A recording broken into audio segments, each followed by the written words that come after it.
aming buhay, Panginoon. Ito'y yung iyo.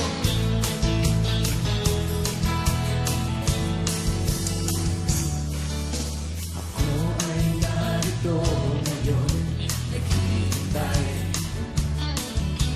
Inaasam-asam presensya mo'y muling maranasan. Ako ay narito ngayon, nananabik. Nananabik na makita, luwalhati ng iyong mukha. Ako ay narito ngayon, naghihintay. Inaasam-asam presensya mo'y muling maranasan. Ako ay narito ngayon, nananabik. Nananabik na ba kayo? Nananabik na makita, luwalhati ng iyong mukha. Sumasayaw na nga, sa galak tumatawa. Nananabik na makita, muli mong pagbisita. Panginoon, Panginoong Jesus, malayang malaya ka. Patuloy mo ang buhay ko, ito'y iyong iyo. Sumasayaw na nga, sumasayaw na nga, sa galak tumatawa. Nananabik na makita, muli mong pagbisita. Panginoong Jesus, Panginoong Jesus, malayang malaya ka. Patuloy mo ang buhay ko, ito'y iyong iyo. Tayo magsayaw lang. Malaya ka.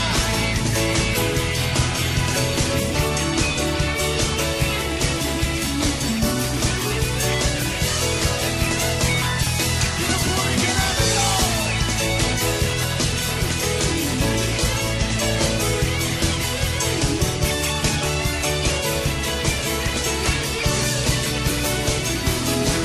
Tayo magsayaw. Sumasayaw na nga, sa galak tumatawa. Nananabik na makita, muli mong pagbisita. Panginoong Jesus, malayang malaya ka. Patuloy mo ang buhay ko, ito'y iyong iyo.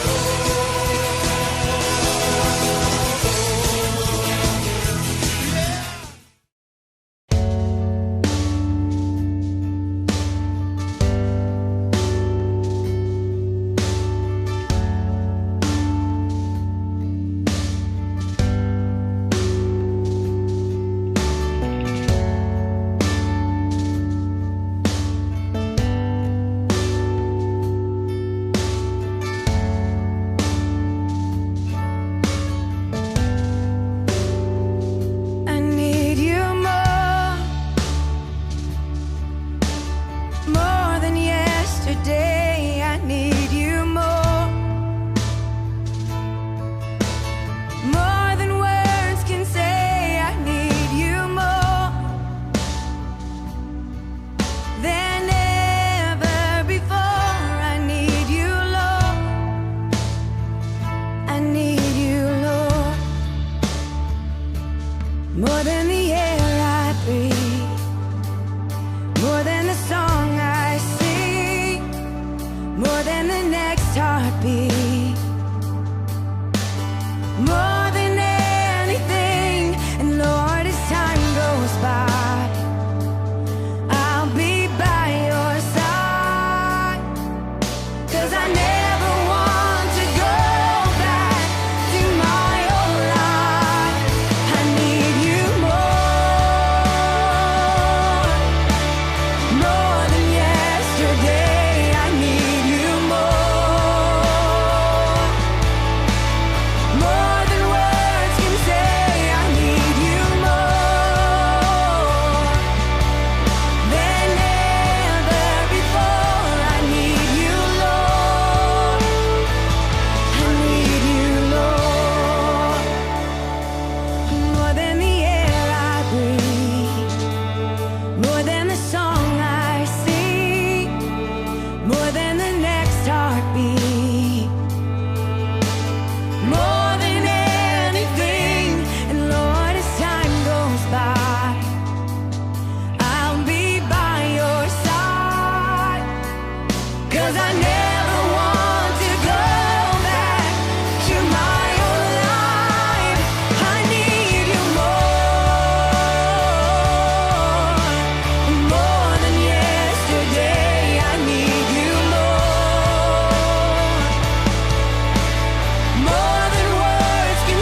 much more than anything.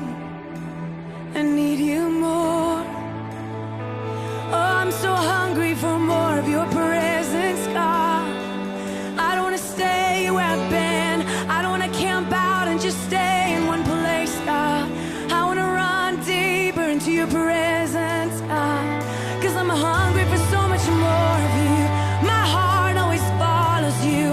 My heart always finds its way home to you. 'Cause my heart is pressing into your voice tonight, God. I'm pressing into your voice tonight. What are you saying? What are you doing? I just wanna be with you tonight. I just wanna be in your presence tonight.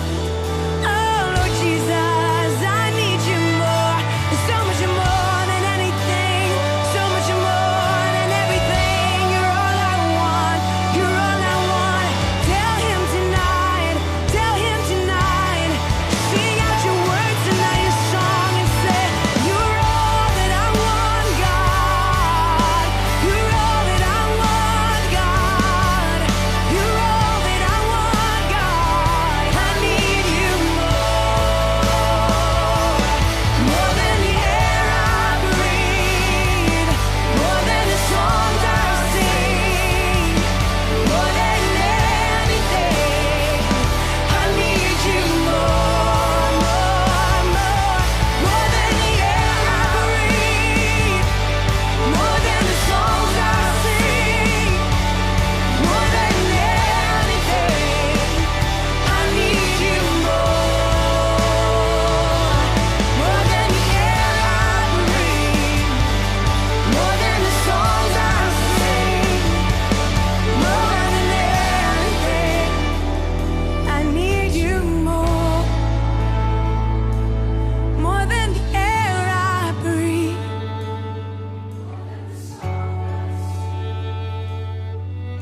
Oh, I need you more. Your presence is life to me. Your presence is life to me. It's the air that I breathe. I need you more every day, God. I need more of your presence every day, God.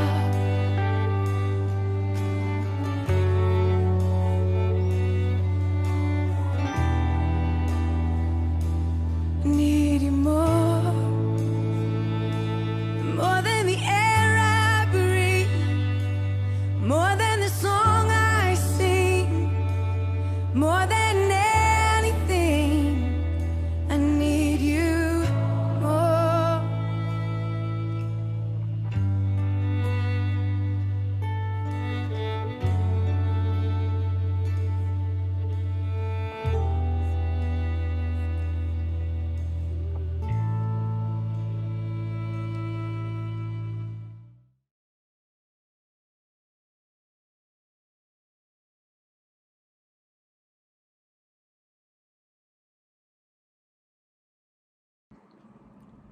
Hello po. Magandang gabi po sa lahat. Purihin po ang Diyos sa ating mga buhay. Ako po si Sister Sid Garcia. Kumusta na po kayo mga kapatid ko? Ang ilan siguro marahil sa inyo ay natatandaan ako. Glory to God sa buhay nyo mga kapatid ko dyan sa River of God Revival Church Marilao Chapter. Headed by Pastora Elvie Torrepiel. Ako po ay tunay na nagagalak na ako ay makapag-share sa inyo ngayong gabi. Nawa po ay mapagpala tayo ng mga salita ng Diyos sa gabi nito. Glory to God. Hallelujah. Tayo po muna ay sandaling manalangin. Heavenly Father up above, na alam namin na nakatungay sa amin lahat ngayon. Inaanyayahan po namin ang iyong banal na presensya, Panginoon, upang pangunahan kami sa gabi nito. Ikaw, O Diyos, ang tunay na mahayag. Ikaw po, O Diyos, ang tunay na maitaas. At nawa, Panginoon, ang dalangin ko ay mabuksan ang aming puso at isipan sa tunay na kahulugan ng aming mapag-uusapan sa gabi nito. Ikaw po ang magpapala at tunay na alam namin na pinagpala mo na iyong mga salita na aming pagbubulay-bulayan.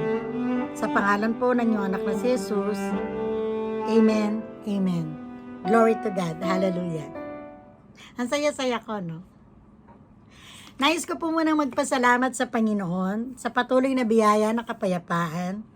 Bagamat nakakaranas tayo ng maraming pagsubok, especially we are amidst this pandemic, ay nakakasumpong pa rin po tayo ng masaganang hapag. Katulad nito, upang mapagsaluhan ang kanyang mga salita. Amen po. Glory to God. Sabihin mo nga dyan sa katabi mo, kapatid, kung ikaw man ay may katabi, o kung wala naman, sabihin mo sa sarili mo, humanda ka. Ayan. Ang ating po pag-uusapan ngayong gabi ay pinamagatan kong sinulid. Una pa lang po yan sinulid pa lang. Yan.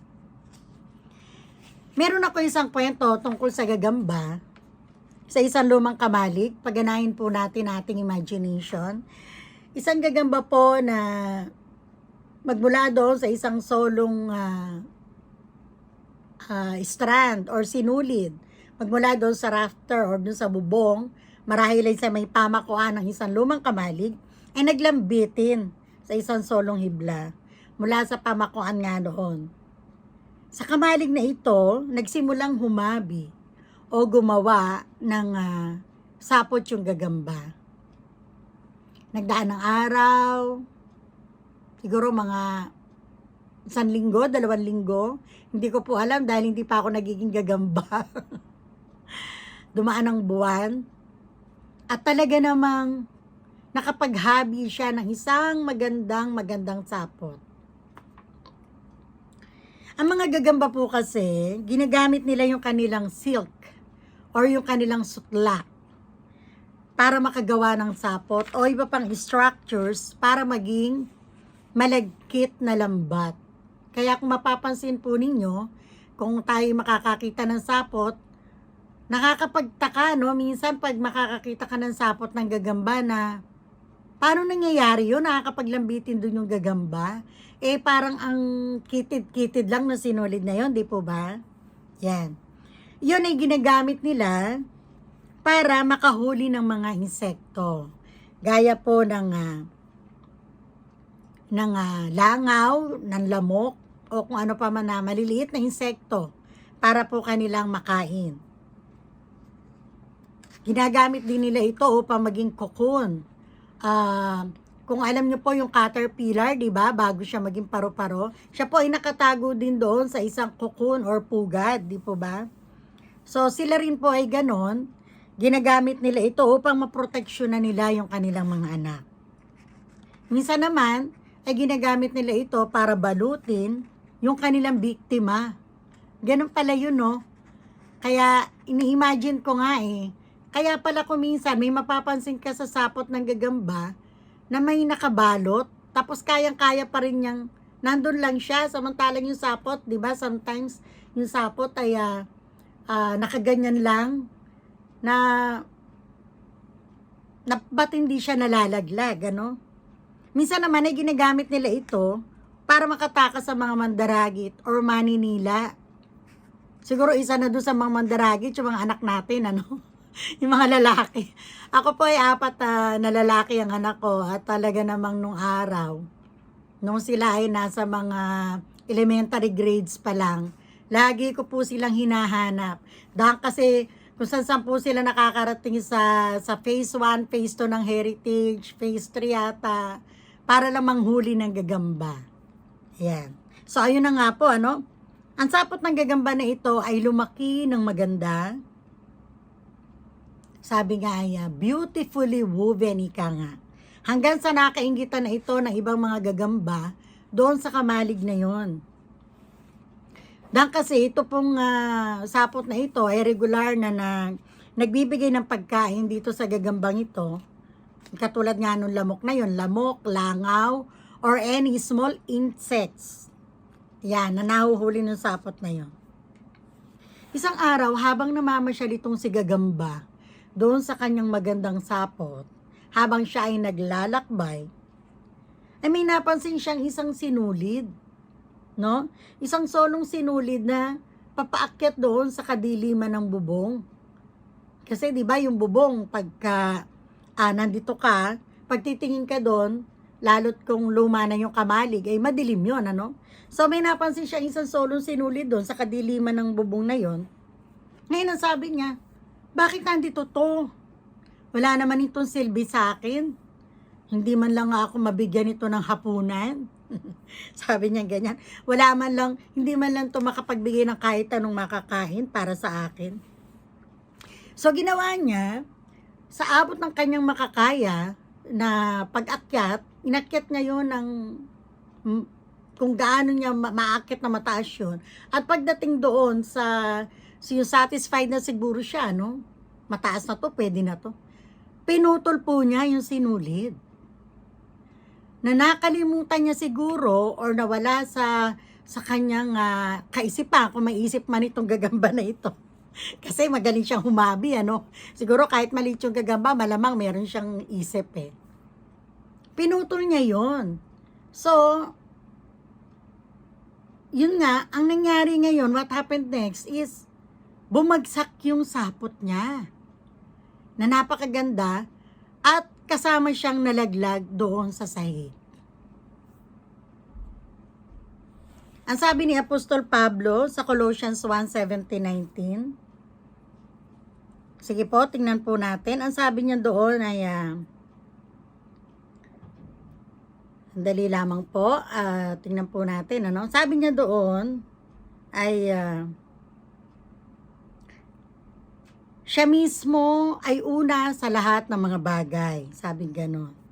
He is before all things and in Him all things hold together.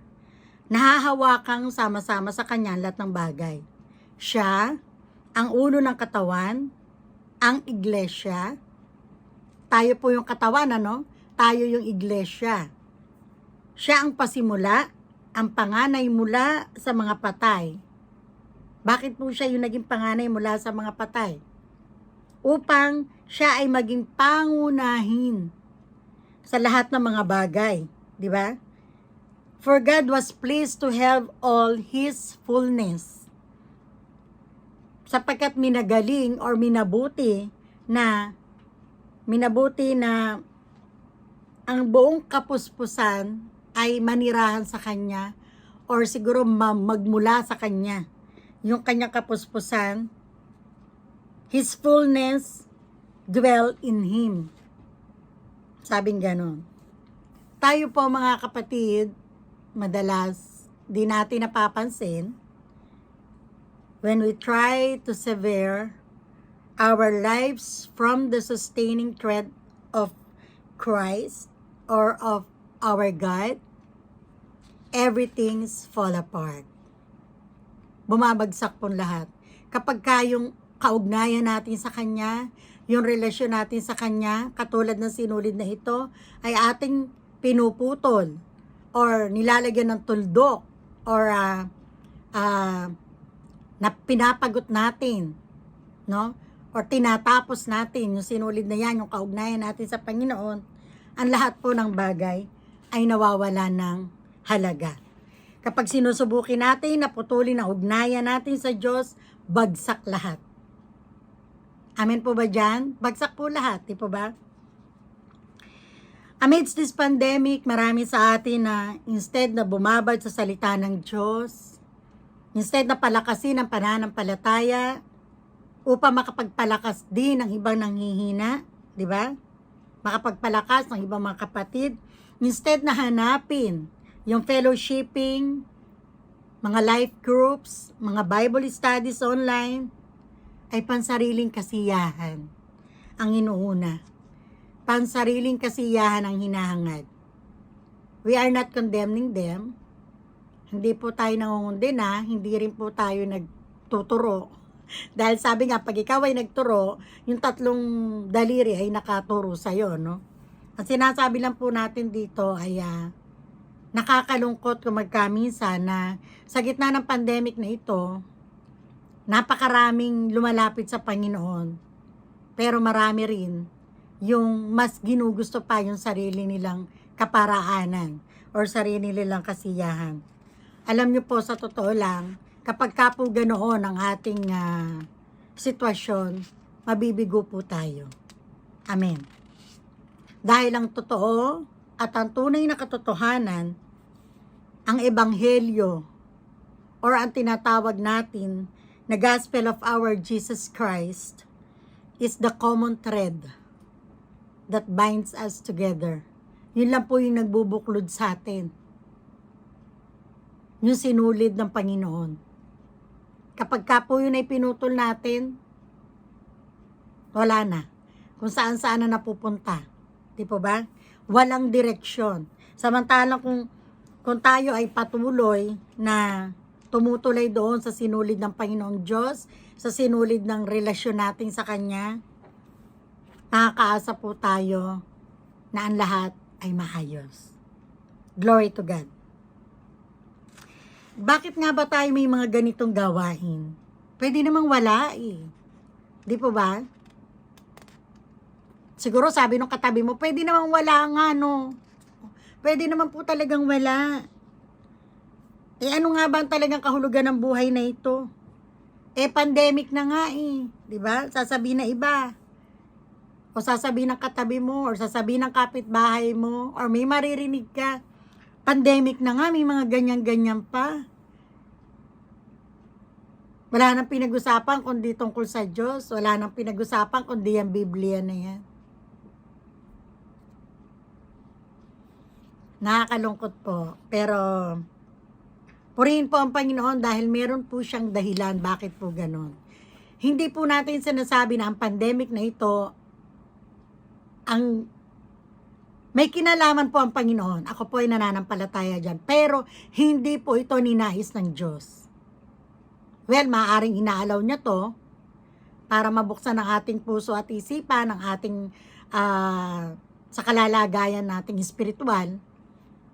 Pero ako po ay nananampalataya na hindi po kailanman nanaisin ng Panginoon na tayo ay nakasadlak sa ganitong pandemya. Amen. Sabi sa Juan 15, 4-5, ang sabi doon sa 4, kayo'y manatili sa akin, sabi ng Panginoon, at ako ay sa inyo. Gaya ng sanga, isipin niyo po yung sanga ng puno, ano? Gaya ng sanga na hindi magbubunga buhat sa kanyang sarili, maliban except na nakakabit siya sa puno. Gayon din naman kayo, malibang kayo'y manatili sa akin. Sa 5, ang sabing ganon, ako nga ang puno ng ubas. Ang sabi ng Diyos, ang sabi ni Kristo, no? Ako nga ang puno ng ubas at kayo ang mga sanga. So, ang sarap, no? Tayo pala yung mga sanga. Ang nananatili sa akin, ang sabi niya, at ako sa kanya, ang siyang nagbubunga ng sagana. Sapagkat wala kayong magagawa kung kayo'y hiwalay sa akin. Maliwanag po yun, ano? Ang pangako po ng Diyos malinaw eh. Manatili kayo sa akin at mananatili din ako sa inyo. Diba? Dahil nga hindi nagbubunga, ang sangang hindi nananatili sa puno. Eh kung bali nga yung sanga eh, nalaglag na sa lupa eh, paano nga yun mamumunga, no? Sa literal na pagkakaunawa, eh kung ang sanga ay hiwalay sa puno, hindi talaga mamumunga. Ang sabi, hindi kayo magbubunga kung hindi kayo mananatili sa akin. Ang sabi niya, ako ang puno ng ubas at kayo ang mga sanga. Ang nananatili ang siyang nagbubunga ng sagana. Hindi basta nagbubunga lang eh. Sagana eh. Hitik eh, no? Hitik. At wala daw kayong magagawa, wala raw tayong magagawa kung hiwalay tayo sa Kanya. Pansinin po natin ito mga kapatid, ano? Sabi sa Juan 15:6, kung sino man ang hindi manatili sa akin, Sige po, buksan nyo po yung mga Biblia, tingnan nyo po mabuti. At baka kung sakaling ako'y nagkakamali, ay pwede nyo po akong i-message. Sabi ganyan, kung sino man ang hindi manatili sa akin, siya'y itatapon. Tatapon Itatapon katulad ng sanga at matutuyo. Naku, sa laki kong ito, pag ako'y natuyo ay siya. At sila ay titipunin at ihahagis sa apoy at masusunog. Aray ko, ang sakit po nun ano. Di po ba? Pag-imagine ninyo na kung hindi tayo mananatili sa presensya ng Panginoon, matutulad tayo ng sangang ito na matutuyo. Matutuyo po tayo, titipunin kasama. Kaya sinabing titipunin, kung meron pang iba na kagaya ng mga hindi nananatili sa Panginoon, sama-sama sila, ihahagi sa apoy at masusunog. Pero may pangako sa John 15:7. Di ba po? Sige po, baba po tayo ng konti. Ang sabi pong ganon, kung kayo'y mananatili sa akin, ang sabi ng Diyos, at ang mga salita ko'y mananatili sa inyo. Hingi ninyo ang anumang inyong nais at ito ay gagawin ko para sa inyo. Malinaw po yan. Pero siguro may magtatanong sa inyo ngayon, hindi naman lahat binibigay ng Diyos. Yes. Kasi po, hindi naman talaga lahat ng ating hinihiling sa Kanya ay bibigay niya kung ito po ay makakasama sa atin. Or baka naman hindi pa po timing para ibigay sa'yo. Di po ba? Ganun lang po yun Maaring hindi pa binibigay sa'yo kasi hindi para sa'yo. Or kaya hindi makakabuti sa'yo. Maaring kung yun ay ikayayaman mo, ay baka yumabang ka. Di ba? O, baka naman hindi pa time. Baka nandyan lang, nakahanda na. Eto na, lalaglag na. Ang sabi, hintayin mo lang. Pero ano man ang gawin natin, ano man ang hinihiling natin sa Diyos, ang lahat po ay may kasagutan. Amen. Ang ganda po ng pangako, kung mananatili lamang tayo sa Kanya. So katulad nung gagamba na yun, ang ganda na ng ginawa niya gumawa na siya ng magandang sapot pagkatapos nung makita niya na ganun palibasa, parang masyado na siyang naging mayabang. Ang ganda-ganda nung sapot niya, ang dami na niyang pagkain, marami na sigurong nahuling mga kalaban, Ay nakita lang niya yung sinulid na yun bigla na lang niyang pinutol. Nakalimutan niya na yung pala, yung kanyang kabuhayan. O ano nangyari? Siya ay bumagsak. Kasi, nawala yung kanyang tiwala doon sa sinulid na yun. Nakatulad nga natin, ang sabing ganon, yung ebanghelyo, yung salita ng Diyos, yung gospel na yan, especially the Matthew, Mark, Luke, and John, yan po yung ebanghelyo ng Diyos, na kung atin lamang pong bibigyan ng panahon at pansin na basahin, napakalaki pong tulong ang magagawa sa atin espiritual. Yan. Naintindihan niyo po ba yung tungkol sa gagamba? Sige, pwede niyo po yung ikwento sa mga anak niyo, ha? O gusto nyo pa ba na isa pa? Eto, may isa pa. Sige, try natin. Ang pamagat naman nito ay prutas. Kanina, sinulid, Ngayon, prutas. Pag-usapan natin si Jaime. Si Jaime ay lumaki sa isang farm. Naalala niyo nung kanyang kabataan, mayroon siyang kapitbahay. Isang farmer yung kapitbahay niya, may halamanan siya, may taniman siya ng mga puno ng apple, ng mansanas. Siyempre, pag sinabing puno ng mansanas, malamang ito ay sa ibang bansa, Ayan. Isang araw, napadaan itong si Jaime doon sa neighbor.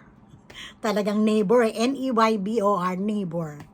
Tapos napadaan siya doon sa halamanan at nakita niya yung kanyang neighbor na pinapakuan ng malalaking kalawanging pako yung bawat puno na nakikita niya, kasi napansin niya na ang pinapakuan nitong kanyang neighbor ay yung mga puno na walang bunga. So out of curiosity, lumapit itong batang si Jaime, Kasi siya yung nagkukwento nito nung matanda na siya. Nung bata pa siya, ito yung kanyang naranasan. So, lumapit siya doon sa mama. Sabi niya ganyan, bakit po ninyo pinapakuan yung puno? Siguro naisip niya, pinapakuan na nga, may kalawang pa yung pako, mano man lang na, siguro inisip niya, bata pa siya, mano man lang na bagong pako na lang, Ang ginagawang pagpako ng mama is north, northwest, east, south. Kumbaga sa parang cross, north, west, east, tama ba yun? North, south, east, west. Parang hindi nag-aral. North, south, east, west. So, ganyan. So, pako yung mama sa baba, tapos pako uli sa taas, tapos pako uli dito, hanggang sa umabot dun sa pinaka, yung buong puno na yon, katawan ng puno, ay mapakuan niya ng north, south, east, west. Di nakatiis itong si Jaime. Sabi nga niya, bakit nyo po ba pinapakuan yung puno na hindi namumunga? Hindi na nga namumunga, ika, siguro sabi ng bata, pinapakuan pa. Ang sagot sa kanya ng farmer, hintayin mo lang. Pagdating ng spring o ng panahon ng tagsibol, mauunawaan mo bata, sabing ganon. So in short, to cut the story short, dumaan ang panahon, kung ano pa bang season ang meron, dito kasi merong winter, falls, winter, summer, spring, falls, rainy days. Sa atin sa Pilipinas ay rainy season lamang at summer season, So dumating yung spring season, yung tagsibol. At bumalik nga itong batang si Jaime. At sa kanyang pagkamangha, sabi niya, ngayon lang ako nakakita ng ganitong kalalaking bunga ng mansanas. At ang popula, sabi niya ganyan. At natandaan niya na yung nakitaan niya ng mga bunga, ng malalaking apple na yon, mapupula, at parang kay tatamis, ay yung mga puno na pinakuan nung mamang magsasaka, or mamang naghahalaman, or gardener doon sa yung taniman ng apple na yon, maaring yun ang may-ari, Ang sabi ng magsasaka na neighbor niya, alam mo, yung kalawanging pako na yon, ang nagpapaalala sa puno na yan, na dapat na siyang mamunga. Maybe sometimes, sabing ganun ng mama, it forgets. Nakakalimutan kasi ng puno na mamunga. Ganon. Di po ba ganon din tayo? Oh, sabihin mo nga dyan. Sino ba yung katabi mo? Oo nga, ganon din tayo di ba? Baka kailangan lang na tayo ay maalog. Or kailangan lang na tayo medyo pokpokin. Ayan. Sometimes we need a jolt. Yung maalog tayo. Diba? Sabi nga para daw magising sa katotohanan. Mamawi sa iba istorya. Para daw magising sa katotohanan, yung tug sa pader. Yan. Sabi ganyan, baka kailangan lang na tayo ay maalog. To remember that we were made to produce good fruits. Di po ba? Sometimes, those pains, yung mga sakit, those hardships, yung mga paghihirap, especially sa pandemya na ito, na alam ko na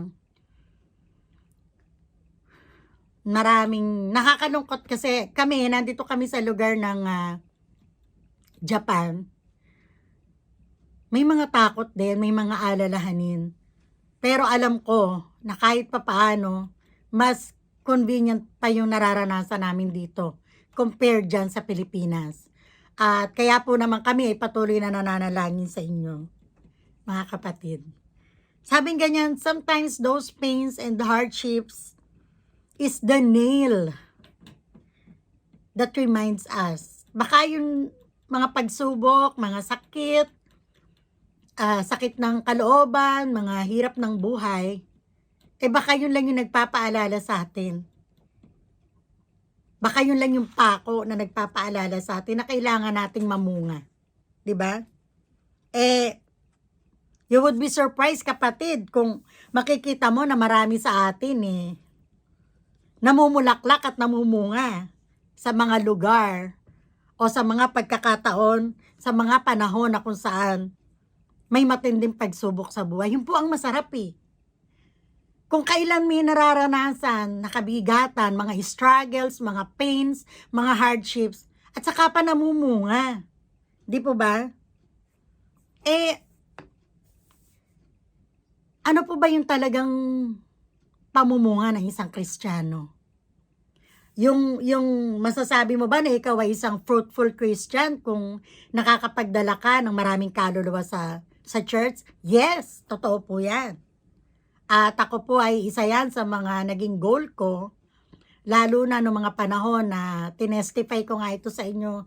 Minsan, di ba, nangyari na yan na magmula sa 5 operasyon na hindi naman natuloy sa buhay ko, magmula sa 5 beses na muntik na akong mamatay, na hindi ako nagsisisi pero hindi talaga ako namatay at hanggang ngayon ay buhay. Alam ko na mayroong magandang layunin ang Panginoon sa akin. Sa lahat naman sa atin di ba? Sabi niya sa Jeremiah 29:11, "For I know the plans I have for you," sabi ng Panginoon. Plans to prosper you, di ba? Not for evil but for good. Not to harm you, but to what? But to give you hope and a future. Yun ang sabi ng Panginoon. Kaya kapatid, sa totoo lang, hindi lamang nahihinto sa pagdadala mo ng kaluluwa sa bahay panambahan ng Diyos ang pamumunga. Alam mo ba ang sekreto ng pamumunga? Hindi tayo perpekto, pero tayo yung dapat makakakitaan ng likeness ng Lord. Yan. Kung ikaw ay bago ng nilalang, di ba sabi nga doon sa Psalms 51:10, "Create in me a clean heart, O God, and renew a right spirit within me." Diba? Yung binago yung puso natin. Kung dati ay magaling tayong manira ng kapwa, magaling tayong magchismis, ngayon iba na. Bagong-bago na yung puso natin. Diba? Kasi meron na, kawangis na tayo ni Kristo Ano ba yung sample na binigay ng Panginoon sa atin?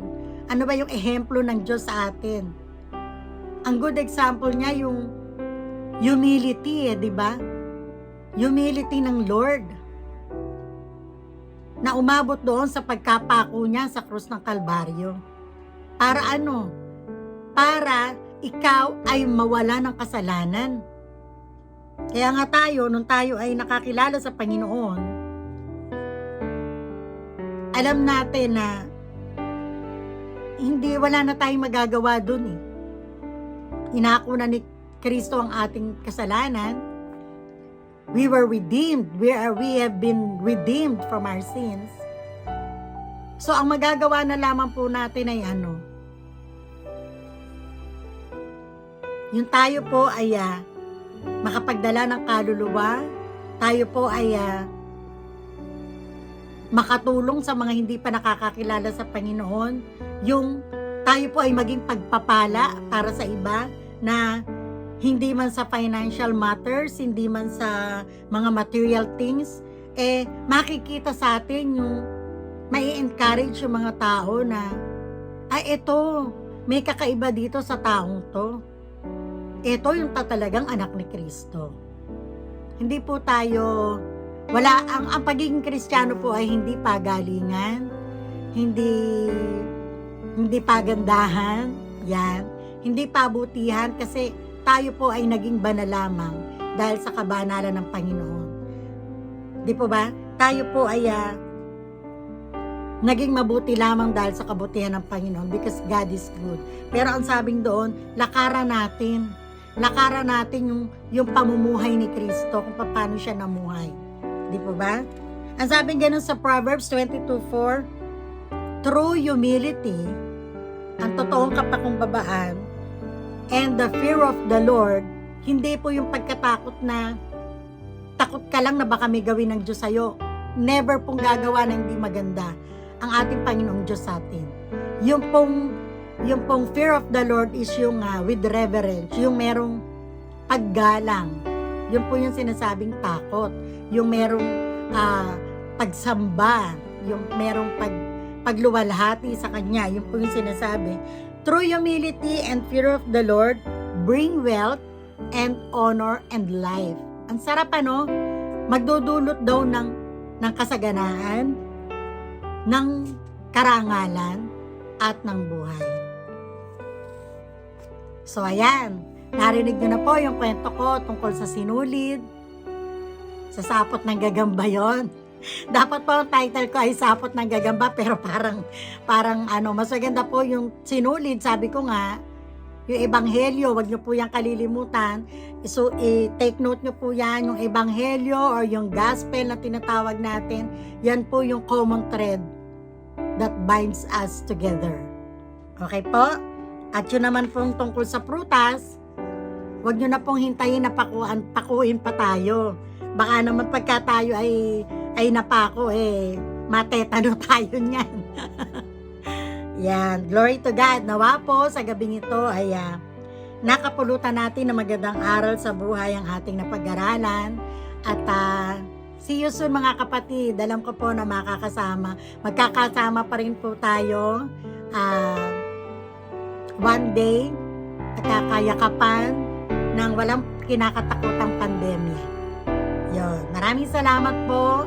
Purihin po ang Panginoon at tayo po ay mag-close sa isang panalangin. Glory to God. Hallelujah. Maraming salamat po, O Diyos, sa pagkakataon na ito na ibinigay mo sa bawat isa. Maaring isang katuwaan lamang yung kwento na tungkol sa sinulid at sa prutas. Subalit, Panginoon, nawa ang aming puso at isipan ay nabuksan, naaliw, at tunay na nagkaroon ng encouragement sa bawat isa. Yung kalalagayan na ito ng gagamba at yung kalalagayan ng puno na hindi nagbubunga. Marami pong salamat at inaasahan po namin na kami po ay mas lalo pang magsisipag para po sa iyong ministeryo, para po sa iyong ubasan. At dalangin ko, Panginoon, pagpalain mo po ang River of God, Revival Church of Marilao Chapter, headed by Pastora LV Torrefiel. Nawa, O Diyos, masaganang pagpapala pa po sapagkat nakikita ko po ang puso ng mga anak mo na ito kung paano po tapat silang naglilingkod sa iyo. Marami pong salamat. Sa iyo ko lamang po ibinabalik ang papuri at pagpapasalamat at ang tunay na karangalan sa pangalan ni Jesus. Amen. Glory to God po. God bless you all.